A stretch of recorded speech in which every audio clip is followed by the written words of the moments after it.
Salut à tous et bienvenue sur Iggy TV. Alors cette fois-ci on va parler d'Adeptus Titanicus. Moi c'est un jeu que j'attends avec impatience. Alors il n'est pas encore sorti, hein. Il est prévu pour août. On ne sait pas encore si c'est début, fin août ou milieu d'août. Plutôt ce sera le mieux pour moi parce que c'est vraiment un jeu, comme je vous dis, que j'attends depuis longtemps. Parce qu'en fait ils en avaient déjà parlé, ils avaient déjà présenté le jeu un petit peu rapidement. À l'époque ça devait être édité par Forge World avec des titans en résine évidemment. Et puis en fait devant l'engouement qu'il y a eu sur le jeu, finalement ils ont changé leur fusil d'épaule, ils sont partis sur un jeu édité un peu comme à la Blood Bowl ou comme Necromunda, hein, c'est-à-dire une boîte de base plastique qu'on trouve en magasin et puis après des éléments, des upgrades qu'on va pouvoir trouver via Forge World. Donc là évidemment avec le Warhammer Fest qui a eu ce week-end, il y a eu pas mal d'informations, pas mal de visuels, des visuels définitifs, donc moi ça m'a permis de tout regrouper, j'ai essayé de piocher le plus possible et de vous faire une vidéo la plus exhaustive possible.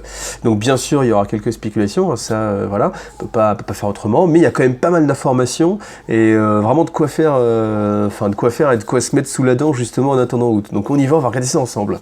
Alors première chose, on va regarder, donc ça c'est le PowerPoint qu'il y a eu lors du Warhammer Fest, hein, donc c'était à destination, je sais pas, des professionnels j'imagine, donc du coup on vous dit que ce sera smaller scale at Warhammer 40 000, donc sans doute, là on parle de la... Alors on peut comprendre deux choses, on peut comprendre soit évidemment c'est une plus petite échelle parce que on va jouer avec des titans, donc bien sûr il n'y aura pas de gardes impériaux, ou alors on peut comprendre aussi petite échelle parce qu'il y aura moins de figurines, une table plus petite, donc là difficile évidemment sans le son, juste avec l'image. Je pense que ça peut vouloir dire les deux, hein, tout simplement. Les deux de toute façon sont vrais, hein, quand on regarde les images. Alors autant pour l'échelle évidemment c'est sûr, autant pour le format de jeu, enfin le format de la table de jeu, on peut que en déduire des choses en fonction de ce que va sortir Forge World. Voilà, on va le voir un peu plus tard. Donc on vous dit quoi? On vous dit qu'il y aura alors voilà, quelque chose d'intéressant, c'est Set during the Horus Heresy Initially. Ça veut dire que dans un premier temps, on va s'occuper uniquement de l'Horus Heresy, mais étant donné que c'est marqué initialement, simplement ça sous-entend que c'est vraiment un jeu qui va pouvoir se développer. Et puis bah, vous savez, hein, il y a d'autres races hein, qui ont des titans, hein. Il y a bien sûr les Eldar, il y a les orques, il y a les tyrannides, ouais, j'attends vraiment avec impatience les tyrannides si ça sort. Alors là c'est pareil, je m'excite, le jeu n'est pas encore sorti, mais on va peut-être y avoir droit d'ici quelques temps, donc il tient qu'à vous, hein, que ça soit justement un succès, il tient qu'à nous même d'ailleurs. En tout cas pour moi c'est sûr, je vais y aller. Hein. Enfin vous voyez, là je vais être pas du tout partial avec les informations qu'on a, mais moi c'est vraiment un jeu que j'attends avec impatience. Alors faut voir après le système de jeu, mais Games Workshop nous a quand même habitués à faire des choses qui tournent, même pour les petits jeux qui sortent. Moi j'ai toujours trouvé qu'il y avait un intérêt dans tous les petits jeux, donc là comme c'est une sortie plutôt majeure, je me fais pas de soucis. Games Workshop ils savent faire des figurines, ils savent faire des jeux, donc là-dessus pas de soucis. Alors qu'est-ce qu'on vous dit ensuite? Wide range of plastic titan on night, donc ça veut dire qu'il y aura une grande étendue en fait de titans en plastique et de chevaliers, donc ça on va le voir un peu plus tard. Et puis après resin upgrade, donc ça veut dire que a priori de ce qu'on peut voir, hein, de ce qu'on peut déduire déjà des grappes, c'est qu'il y aura beaucoup de parties d'armes supplémentaires qu'on va trouver justement chez Forge World. Donc là c'est vrai que c'est un petit peu dommage toujours si vous avez... Enfin, moi je voyais beaucoup de gens qui jouent à Blood Bowl par exemple ou à Necromunda qui veulent les persos Forge World. On est obligé de faire des commandes groupées, etc. C'est un petit peu galère, surtout qu'on a trouvé le jeu en magasin. Mais bon, c'est comme ça. Ensuite, on parle des terrains, évidemment, et les terrains, vous allez voir que c'est plutôt sympa. Donc, il y aura plusieurs boîtes qui vont sortir. D'abord, une grosse boîte qui va s'appeler le Rule Set, donc avec alors hardback rulebook, ça veut dire un livre de règles format rigide, des dés. Alors, il y aura peut-être des dés spécifiques, je ne sais pas, des templates, donc ça veut dire des gabarits, des cartes et des accessoires. Donc, les accessoires, je sais pas, on peut imaginer des petits pions. On n'a pas de photo, en fait, vraiment du... Alors, il y avait une photo, mais qui est un peu vieille, qui datait des prototypes, où j'ai choisi de ne pas la mettre pour rester vraiment sur du sûr à 100%. Donc voilà, on n'a pas beaucoup d'images, de visuels vraiment du jeu technique, enfin des règles, hein, voilà tout simplement. Alors ensuite, on va avoir la Grandmaster Edition, The Game of Titanic Battle in the Age of Darkness. Donc ça va être la boîte de base. Donc tout ce qu'on peut trouver dans la boîte de règles, donc c'est-à-dire le hardback, les dés, les gabarits, etc. Avec 2 warlords et 6 chevaliers et des bâtiments. Alors là, on peut se poser la question pourquoi il n'y a pas un peu plus. Est-ce que ça fait pas un petit peu léger? Du coup, ça met en perspective le format du jeu. Alors bien sûr, hein, c'est une boîte de base, donc on n'est pas censé être au summum du jeu, mais peut se poser la question. Alors après, bien sûr, tout ce qui va être, tout ce qui va être déterminant, c'est le prix. Alors, il n'y a pas de notion de prix pour l'instant, donc je sais pas, c'est un peu dur d'estimer comme ça, mais on peut se dire un Titan Warlord, ça va coûter peut-être 40 €, une boîte de 3 petits chevaliers, peut-être 30. Au-delà, ça ferait cher, je pense. Après, pourquoi pas, hein, on a vu la taille, mais au-delà de 30, ça me paraîtrait un petit peu cher. Donc on peut vous dire 4 et 4, 8, après 3, 3, 6, 8 plus 6, plus les règles. Bon, on tape plus cher, évidemment, c'est une boîte de base, donc ce sera un peu moins cher. Je sais pas, moi je l'estime aux 160 €, mais c'est vraiment qu'une estimation. À voir, ce sera peut-être un petit peu plus cher. Alors tout dépend évidemment aussi de combien il y aura de bâtiments à l'intérieur, hein. Alors après, on voit cette boîte-là, c'est la boîte du Warlord, donc vendue par a priori. Donc on vous dit qu'il sera positionnable, très détaillé, évidemment. On pourra faire et du loyaliste et du traître dedans. Donc voilà, on verra. C'est un peu plus tard, parce que après j'ai d'autres photos où on détaille les grappes et les figurines un peu plus en détail. Alors la boîte du River, ils vous disent exactement la même chose, hein, c'est-à-dire qu'on pourra faire et du loyaliste et du classique. Par contre, ce que je trouve vraiment dommage, on verra sur les grappes, mais c'est que c'est assez limité en termes d'armement, hein. On reverra tout à l'heure. Donc après, la petite boîte de chevalier, donc vous avez 3 chevaliers à l'intérieur. C'est pareil pour l'état de la boîte, on verra les photos de grappes tout à l'heure. Ensuite, il y aura 2 boîtes de décors, et ça me fait vraiment plaisir, parce que moi j'aime bien les décors et tout ce qui va autour. Alors niveau terrain, on va avoir droit à du modulable en plastique, donc ça fait plaisir parce que du coup il y aura beaucoup de variétés, on va pas se retrouver avec toujours le même bâtiment, et il va y avoir moyen de faire des conversions, j'imagine, si vous rajoutez un peu de cartes plastiques pour les agrandir. Je pense vraiment qu'il y a un gros potentiel, donc il y aura une petite boîte, une grosse boîte, vous voyez, Civitas s'appelle les secteurs, donc je pense que ça c'est une sorte de compile, hein. C'est quelque chose qu'on a déjà vu chez Games Workshop, c'est ce qu'il y avait eu à l'époque avec les bâtiments, les ruines, tout ça, donc là on va retrouver ça, donc on vous montre qu'on peut faire des petits bâtiments, donc des tout petits bâtiments à l'échelle en plus de l'Imperium, je pense que c'est vraiment minuscule comme bâtiment, et puis aussi des choses un petit peu plus grosses qui font beaucoup plus envie, et qui sont aussi plus représentatives de ce qu'on peut retrouver, de ce qu'on peut imaginer en tout cas dans le 41e millénaire. Alors après, qu'est-ce qu'on va avoir? On va avoir le Myrmidon Battle Line Manipule Command Terminal Pack. Donc qu'est-ce que c'est? Ça, j'imagine en fait que c'est... alors là, c'est vraiment de la spéculation. Je pense que ça va être en fait une sorte de fiche qui permet de commander en fait tout son manipule. Je pense que c'est l'ensemble, son armée en fait, on va dire, son armée de titans. Et étonné qu'il y en a plusieurs, vous voyez, il y a aussi le Axiom Battle Line. Je pense que suivant ce qu'on va vouloir jouer, il y aura différents types de formations et différentes fiches. Voilà. Alors là, il n'y a pas beaucoup d'informations, donc c'est un petit peu, encore une fois, comme je vous le dis, de la spéculation. Ensuite, on va avoir des Warlord Battle Titan Weapon Card Pack. Donc ça, c'est un petit peu étonnant, parce que du coup, ça sous-entend que ça va être des cartes d'amélioration. On avait vu sur les fiches, il y avait des emplacements pour mettre justement les armes.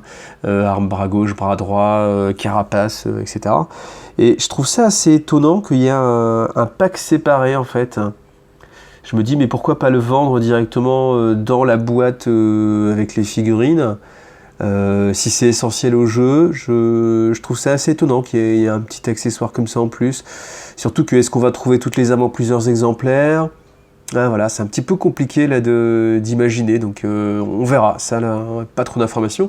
Après, on a vu quelques planches de décalco que je vous laisse regarder, donc avec les légions. Là, en gros, la Mortis et la Gryphonicus. Alors après, il y avait une grande vitrine qui montrait pas mal de choses, dont des produits finis. Donc là, on revoit un peu la boîte, qui a l'air d'être une bonne grosse boîte bien remplie, avec un artwork en tout cas qui fait envie. J'espère qu'on aura aussi une petite affiche poster, là, comme ils font maintenant, comme on a eu droit dans Forge Bed et dans d'autres boîtes de jeux qui sont sorties. Ça serait pas mal. Alors là, on voit le rule set avec les petits paquets de cartes. Bon, c'est quand même une grosse boîte, donc je suis assez curieux de voir ce qu'il y aura dedans. C'est dommage qu'on n'ait pas vraiment l'éclaté de l'intérieur. Et puis vous voyez, 2 packs d'armes, un pour le River, un pour le Warlord. Là je suis assez dubitatif, je me demande vraiment ce que ça va être. J'espère que ça va pas coûter trop cher, en tout cas si c'est vraiment des packs indispensables et qu'il faut s'acheter un petit pack pour chaque titan. Bon là j'imagine, mais si c'est le cas, voilà, ça va être un petit peu cher, je pense. Après vous voyez là sur cette image là, on voit qu'il y a aussi le River Battle Titan Command Terminal Pack. Ça peut laisser aussi sous-entendre que Pour les Warlords, il faudra un terminal pack. Pour les Reavers, il faudra un terminal pack aussi. Vous voyez, sur le côté à droite, on voit qu'il y en a un aussi pour les chevaliers. Ça fait beaucoup, je trouve, de petits éléments en plus. Alors après, est-ce que du coup ces éléments on va les retrouver dans la boîte Titanicus? Je sais pas, j'ose espérer, mais ouais, là, c'est là où c'est un petit peu frustrant, c'est qu'on n'a pas toutes les informations, hein, bien sûr. Alors après, la boîte dit Warlord, donc ça permet de juger un petit peu de la taille, hein, mais vous verrez qu'après il y aura d'autres comparatifs, donc pour bien se rendre compte de la taille, mais ça c'est une boîte classique, hein, dont on a l'habitude, hein. Format classique, voilà. Alors on revoit un petit peu le bâtiment, donc là qu'est-ce qu'on peut dire? On peut dire que les bâtiments, ils ont l'air vraiment très très modulables. Après j'attends de voir vraiment le système de fixation des éléments les uns avec les autres, les fixations des toits aussi, est-ce que ce sera élément, enfin petit carré par petit carré, petite dalle par petite dalle, ou est-ce qu'il y a des dalles qui sont déjà préconçues, un peu plus larges? Comment elles sont fixées, voilà, j'aurais bien aimé voir la grappe aussi, mais bon, on n'a pas accès à la grappe, donc on fait avec ce qu'on peut. Là, sur cette image-là, on voit qu'il y a quand même beaucoup de zones plates, donc est-ce que ça sous-entend qu'à l'avenir, il y aura possibilité de placer justement des unités dessus, des unités d'infanterie peut-être, et qu'on va se rapprocher vraiment des pics? En tout cas, je pense que ces bâtiments, ils vont être compatibles avec les pics, et c'est peut-être pour ça, hein, justement, qu'on a ce sol plat.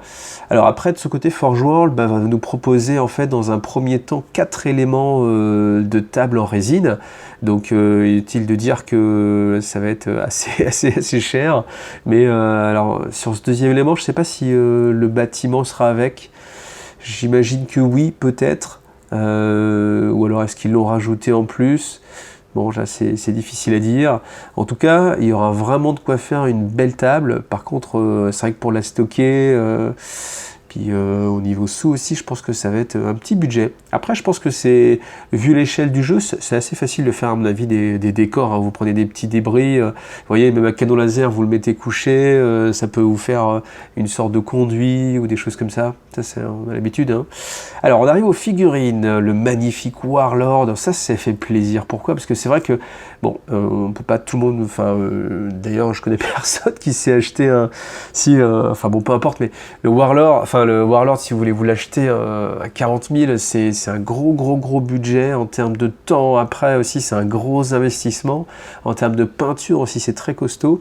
Et là, du coup, on va pouvoir quand même se faire plaisir. C'est vrai que si on aime cette échelle-là, et ben on va pouvoir comme ça avoir chacun son petit Warlord, enfin ses petits Warlords à la maison. Donc là, voilà, ça c'est les images qui sont issues de Warhammer Community.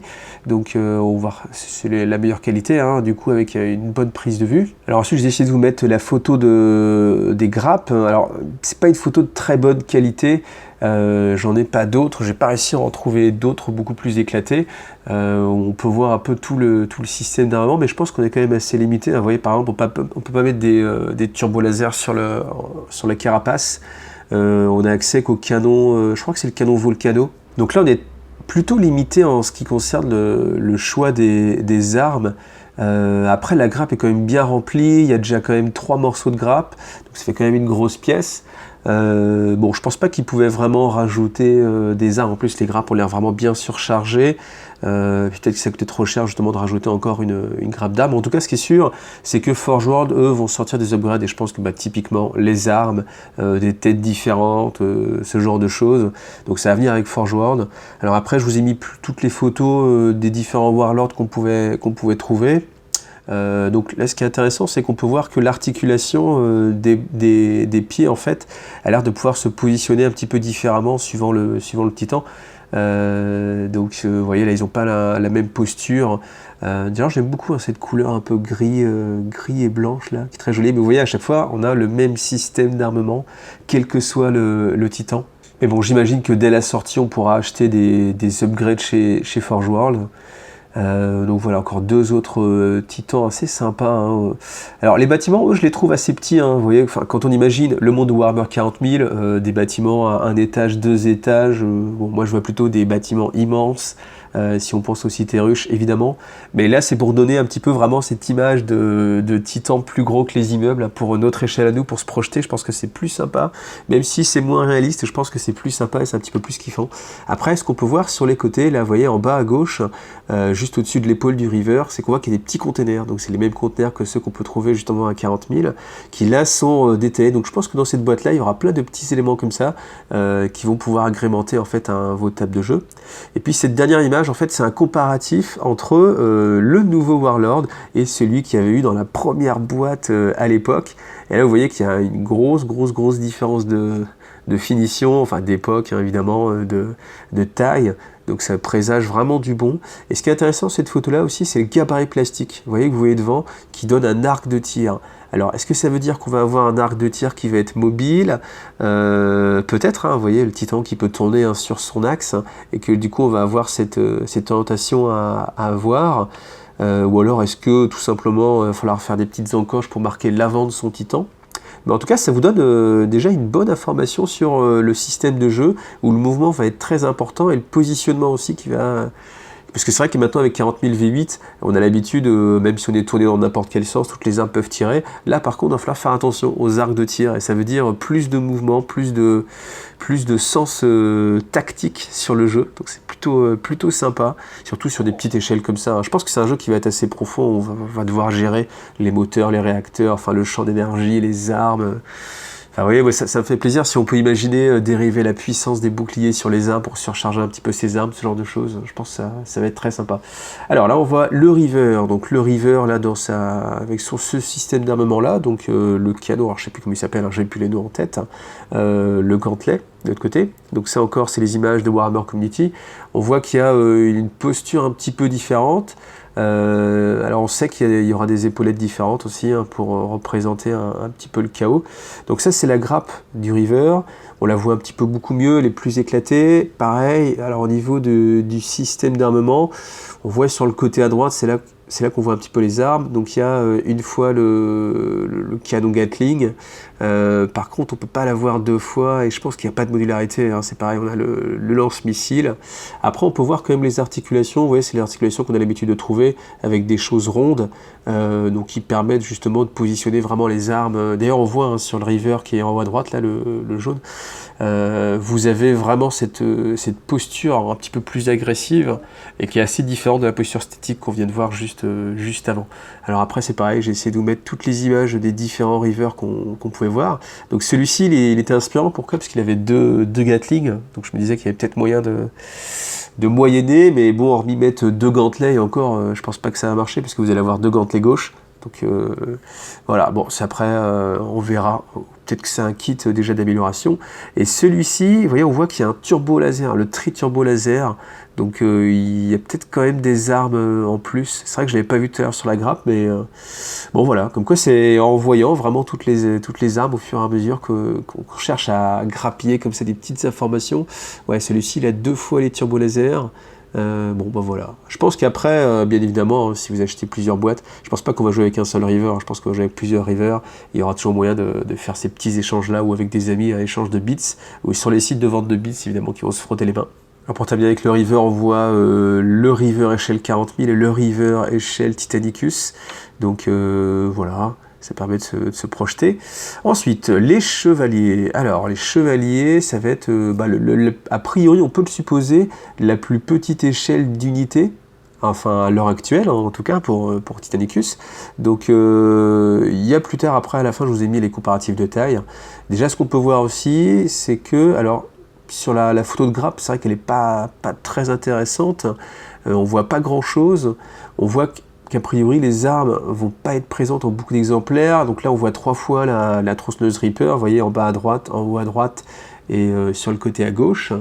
Après une fois le battle canon, le Gatling, voilà. Alors tout est sur la même grappe. Je pense qu'il y aura du coup qu'une seule grappe, hein, parce que on voit qu'il y a les différents éléments à chaque fois. Vous voyez les 6 cheminées, les pattes. Donc voilà, il y a peu de chances qu'il y ait une autre grappe. Donc c'est pour ça que je pense que c'est une grappe qui devrait coûter 30 €, parce qu'une seule grappe, faire payer une seule grappe plus que 30 €, ça me paraîtrait un petit peu cher.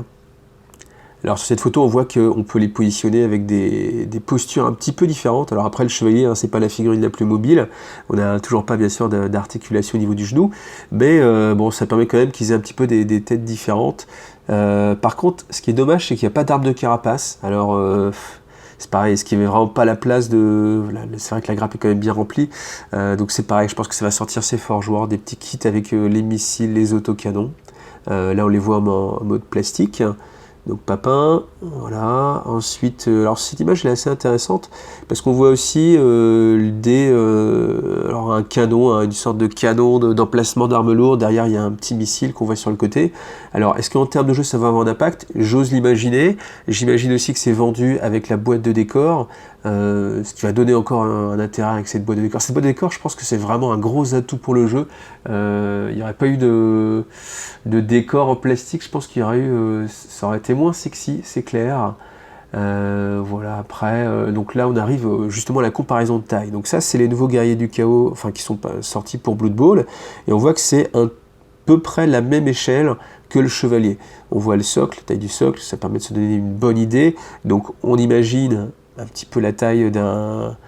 Alors c'est un petit peu moins qu'un Primaris, je pense, quoique le guerrier du chaos, il est quand même assez...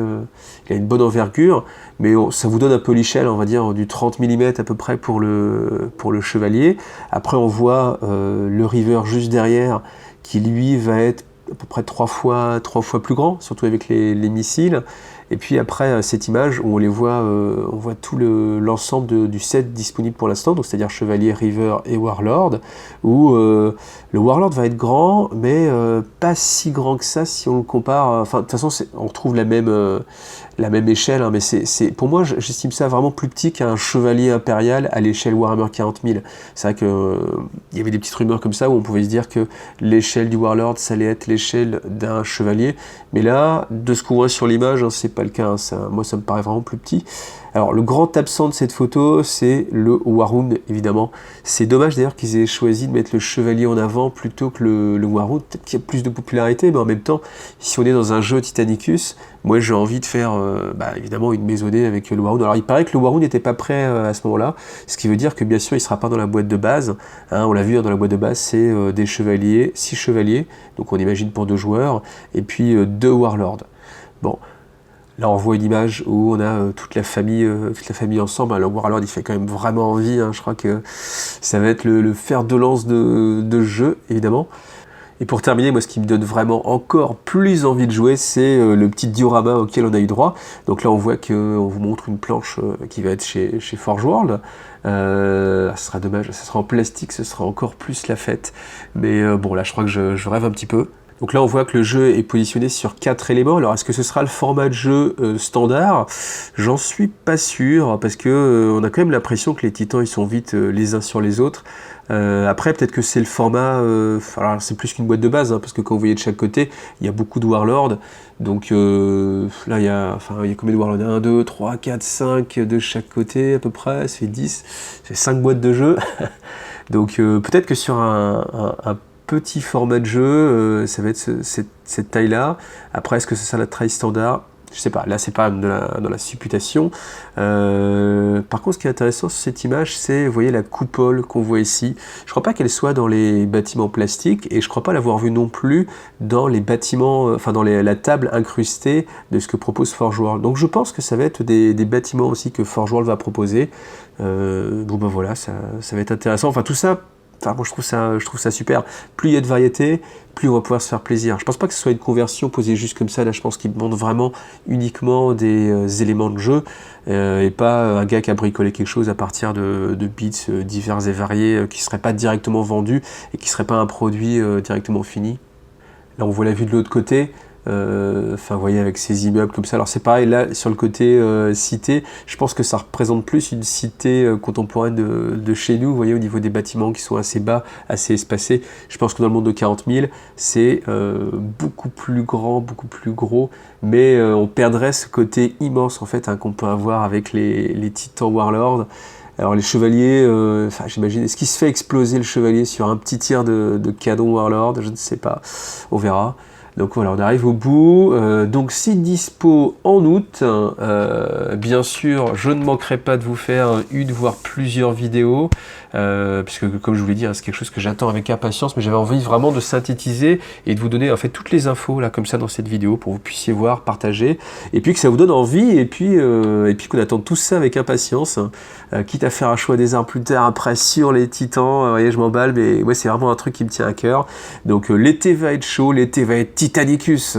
Donc merci d'avoir regardé cette vidéo, j'espère que ça a répondu à quelques petites questions que vous avez pu vous poser. N'hésitez pas à en mettre en commentaire, hein. J'essaierai de répondre du mieux que je peux. Et puis je vous donne rendez-vous dans une prochaine vidéo. Allez, à bientôt, salut!